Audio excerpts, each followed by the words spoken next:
क्या मुद्दा है? मुद्दों को 2 मिनट मैडम, एक साथी अभी आया,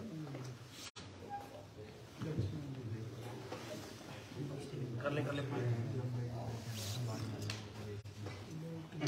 बार लगाइए एक बार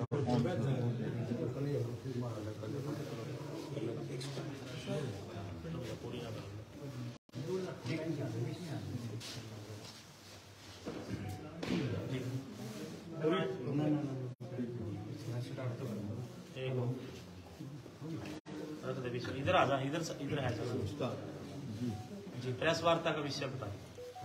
नमस्कार जी, आप सभी मीडिया के साथियों का यहाँ आने पे बहुत बहुत धन्यवाद। आज का जो हमारा प्रेस वार्ता का जो टॉपिक है, आप लोगों को सबको पता है कि किस तरीके से जो महिला कोच ने एक FIR रजिस्टर करवाई थी और किस तरीके से आप मीडिया के साथियों के माध्यम से उसने बताया था सबको कि क्या क्या उसके साथ हुआ। और उसके बाद जब वो CM ऑफिस DGP ऑफिस गई तो उसकी सुनवाई नहीं हुई और बाद में आप लोगों के माध्यम से उसे सारा कुछ बताना पड़ा और वो FIR चंडीगढ़ में रजिस्टर हुई 31 दिसंबर को। उसी प्रकरण में आगे बढ़ते हुए 26 जनवरी को से पहले कुछ दिन पहले खापो ने और जो जितने भी किसान आंदोलन से जुड़े हुए संगठन थे उन लोगों ने DGP को एक लेटर दिया था कि जो ये संदीप सिंह है ये झंडा ध्वजारोहण ना करे, झंडा ना फहराए।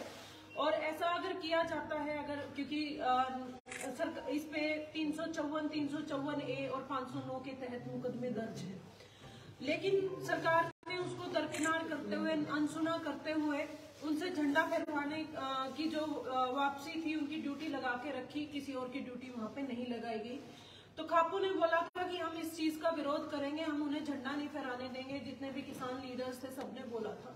तो उसी प्रकरण में मैं अपनी खाप की तरफ से गई थी। मैं नारनंद की बेटी हूँ, मैं पेटवाड़ मेरा गांव है और मैं सतरोड़ खाप के जो हमारे लगती है उसी खाप और दूहन खाप 2 खाप में लगती है, दोनों की तरफ से मैं गई थी। वहां पे जब मैंने उनसे एक बहुत सिंपल सा क्वेश्चन किया था, आप लोगों ने सबने देखा है कि भाई साहब आप अपवित्र हो, ये झंडा मत छूइए, आप ये झंडा फहराने लायक नहीं है। मेरी सिर्फ और सिर्फ इतना ही क्वेश्चन था। ना मेरे पास कोई हथियार था, ना मेरे पास कोई ऐसी चीज थी जिससे मैं उनको भाई कोई बोझिल कर सकती थी, चोटिल कर सकती थी या कुछ भी मैं ऐसा कर सकती थी। लेकिन उन्होंने मेरे साथ, आप लोगों ने देखा कि मेरे साथ किस तरीके से उन्होंने मिसहैंडलिंग करी, किस तरीके से उन्होंने अपने गुंडों को इशारा करके भेजा।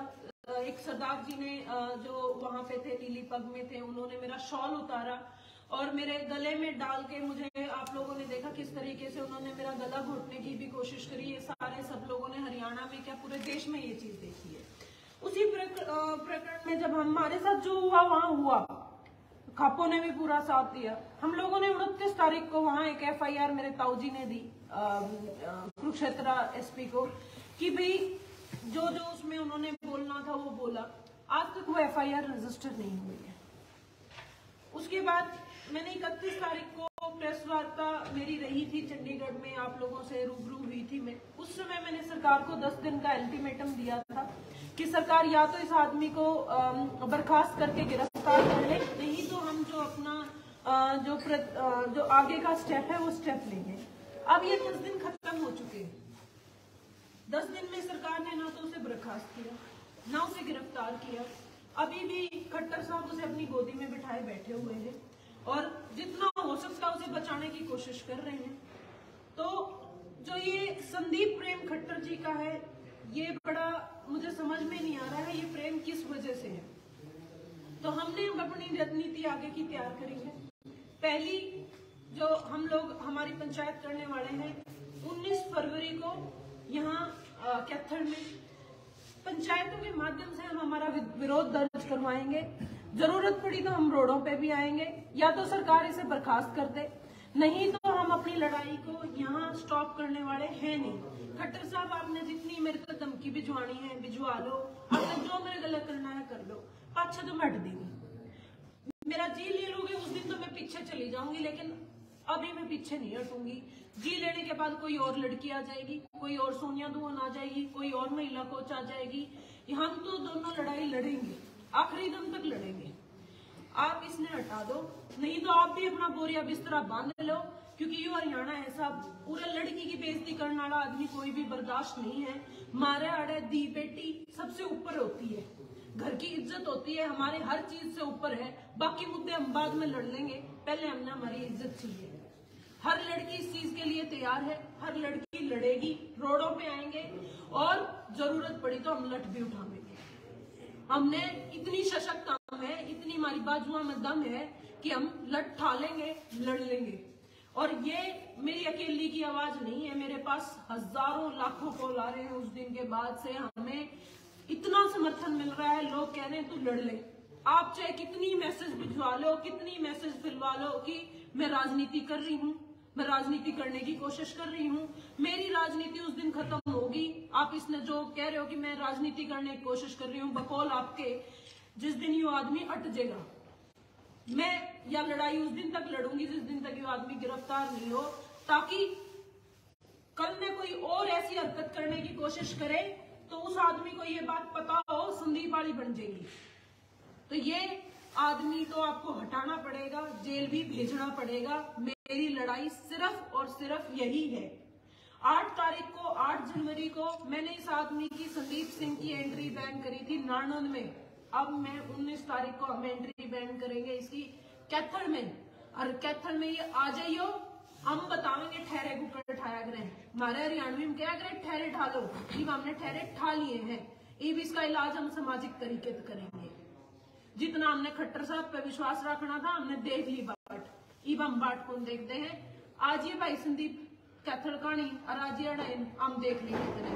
और अब कैथल के बाद हम इसकी एक एक करके सारे हरियाणा में एंट्री बैन करेंगे।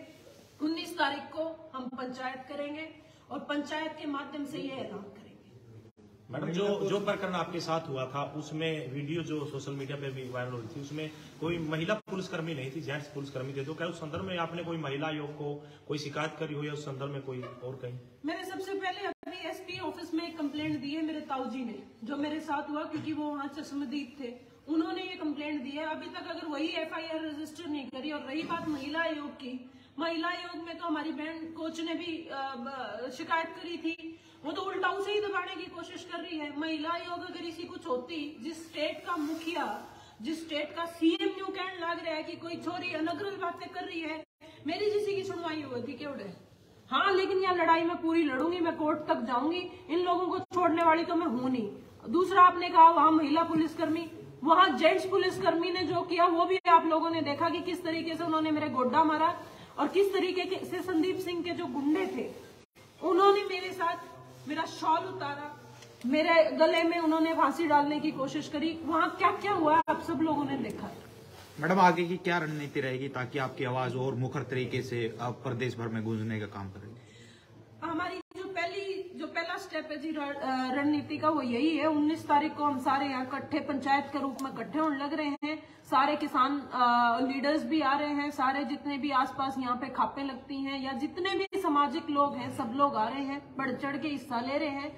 उस दिन हम इसकी पहली एंट्री बैन करेंगे, दूसरी एंट्री बैन करेंगे। कैथल से पहले हमने नानंद में करी थी, वो भी पंचायत के माध्यम से करी थी।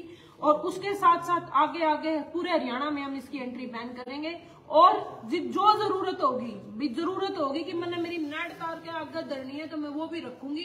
रणनीति वगैरह तो हमने बनानी नहीं आती जी हमको। ऐसा तो है नहीं कि पड़दादा के जमाने से ये चीजें कर रहे हैं। छोरी हूँ जी, दर्द होया और उसके बाद जो मेरा गला खुद गले भी होया है, उसी वाय लड़ाई लड़ने लग रही हूँ। और जी मैं तो आप लोगों का जितना हरियाणा का मैंने समर्थन मिलने लग रहा है, थारी छोरी हूँ, मैंने समर्थन दो, मेरी मदद करो। महिला कोच भी साथ में आएगी क्या? देखिए जी, वो पीड़िता है और पीड़िता का, क्योंकि आप लोगों को पता है उनकी पहचान या उनका फेस सामने लाना अलाउड नहीं होता है। वो तो खुद मीडिया के सामने आई थी, लेकिन मीडिया के सामने आई थी, उसके बाद से उनके फेस को सामने कभी नहीं लाया गया है। वो जब भी कोई इंटरव्यू करती हैं या बात करती हैं मीडिया से, या तो उनका फेस ब्लर किया जाता है या उनको मास्क पहनाया जाता है। परसों जब हमने जंजर में रोष प्रदर्शन किया था, जब हमने पैदल मार्च किया था, उसमें पीड़िता के जो फादर साहब है वो मेरे साथ थे और उनके फादर और उनकी खापे यहाँ भी हैं। तो मैम, लोग आपके साथ जुड़े, उसके लिए क्या कुछ रोड मैप तैयार किया गया है गांव-गांव जाकर की आप इसका? मैं जी एक गांव में जा रही हूँ, हर किसी आदमी को, हर औरत को ये बता रही हूँ कि किस तरीके से ये लोग ये आग है हमारे घर में घुस गई है। जो अब महिला कोच है वह सारा की बेटी हरियाणा की बेटी है। अपन उस खातर खड़ा होना पड़ेगा ताकि कोई और छोरी अपनी गले यूं ना हुए, इब्बे लड़ाई लड़ लेंगे तो ठीक रह जाएंगे। नहीं, ये सरकार तो आप लोगों को पता है किस तरीके से हमने दबाने की कोशिश कर रही है। किस तारीख को जो है आप जनसभा कर रहे हो और क्या कुछ शेड्यूल रहेगा, कितनी जनसंख्या पहुंचने की? हम लोग 19 फरवरी को दिन रविवार है और सेक्टर 18 सिविल हॉस्पिटल के पास वेन्यू रखा है। सारे घनी संख्या में पहुंची हो जी। मैंने ऐसा तो है नहीं जी कि कोई भाई ऐसी न्यू प्लान कर रखा हो भी इतने आऊंगे। ज्यादा से ज्यादा संख्या में पहुंची हो जी। और संख्या में अभी नहीं बता सकती, लेकिन मुझे उम्मीद है कि मुझे जितना समर्थन आप लोगों का अभी मिल रहा है, सामने भी आप लोग उतना ही समर्थन आके देंगे। क्योंकि ये एक की लड़ाई सोनिया दुवन की या महिला कोच की लड़ाई या उन सारे पहलवानों की लड़ाई नहीं है, या हर बेटी की लड़ाई है। तो मैडम, हरियाणा में कितनी खापों का आपको समर्थन मिला है अभी तक? अब जैसे सतनोला या दोहन खाप से अलग? देखिए जी, सारी खापें आ रही हैं। सब कोई समर्थन, जिस इलाके में हम सभाएं कर रहे हैं, जिस इलाके में हम जा रहे हैं, उस इलाके की सारी खापें समर्थन कर रही हैं। क्योंकि देखिए जी, ये तो साझी लड़ाई है। ये किसी की अपनी पर्सनल लड़ाई तो है नहीं, ना सोनिया दुवन की पर्सनल लड़ाई है या ना उनकी लड़ाई है। ये तो सबका साझा विषय, और खापें तो साझे विषयों के लिए ही लड़ती हैं। आपका आह्वान सामाजिक लोगों के लिए है या राजनीतिक लोग भी किसी भी पार्टी से आ सकते हैं इसमें? देखिए जी, हमें तो समर्थन चाहिए। राजनीतिक मंच है नहीं है, लेकिन हम तो सबका समर्थन चाह रहे हैं। पक्ष हो विपक्ष हो, भाई किसी बीजेपी वाले ने भी लगता हो कि विषय सही है, मुद्दा सही है, तो वो भी आस्क है। क्योंकि जमीर तारे भी है, जिंदा हो तो थम भी आई हो। बताइए आपकी गाड़ी तक का पीछा किया जा रहा है? हाँ जी, मेरी गाड़ी का 2-3 बार पीछा हुआ है। हमें पीछे से जिस तरह एक्सीडेंट करने की भी कोशिश करी है 2 बार। लेकिन मेरा गांव है, गुआंढ है, या सारे लोग हैं, मैं उनका धन्यवाद करना चाहूंगी। क्योंकि सरकार ने तो मुझे कोई सिक्योरिटी दी नहीं है, लेकिन मेरे जो घर के हैं, गांव गुआंढ है, मेरी खाप है, वो मुझे पूरा सिक्योर रखती है। मुझे 1 मिनट भी अकेला नहीं छोड़ती। मैडम, जो बड़ी महिला खिलाड़ी है अपने अंतर्राष्ट्रीय स्तर की पहलवान है, उनसे भी संपर्क किया आपने? हम जी सबको संपर्क कर रहे हैं, हर किसी को संपर्क कर रहे हैं। क्योंकि जितनी ज्यादा महिलाएं सामने आएंगी, उतना ज्यादा ये जो विषय है, जो ये न्याय है हमारी महिला कोच का, उतना ज्यादा जल्दी हमें न्याय मिलेगा। ये किसी एक लड़की की, महिला की लड़ाई नहीं है, ये तो सबकी है। मैं तो बल्कि स्मृति ईरानी जी से हाथ जोड़ के मैं विनती करूंगी, कमलेश डांडा जी से भी विनती करूंगी कि उनका अपना क्षेत्र है, वो औरत MP है, MLA है, आप आओ। क्योंकि आप भी तो औरत हो। तड़कन आपका घर में आप गले नहीं होगा, विधानसभा में, सामाजिक जीवन में हो, आप गले ऐसा बन जाए तो हम भी खड़े होंगे। आज आपकी भी जरूरत है, हमने आप खड़े हो। क्योंकि सबसे पहला हमारा धर्म महिला होने का है। राजनीति और बाकी सारी चीजें हमारा खेतर दूसरी हैं, पहला धर्म महिला होने का निभाना है। तो कोर्ट में भी आपका जाने का विचार है? इन केस के अगर कोई भी कार्रवाई नहीं होती तो सेकंड ऑप्शन कोर्ट का है? हम जी 2-3 दिन वेट करेंगे, नहीं तो हम कोर्ट के माध्यम से अप्रोच करेंगे।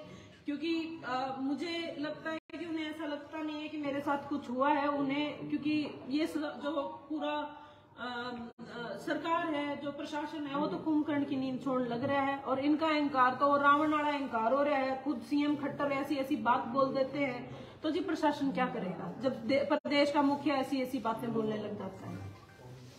ठीक है मैम।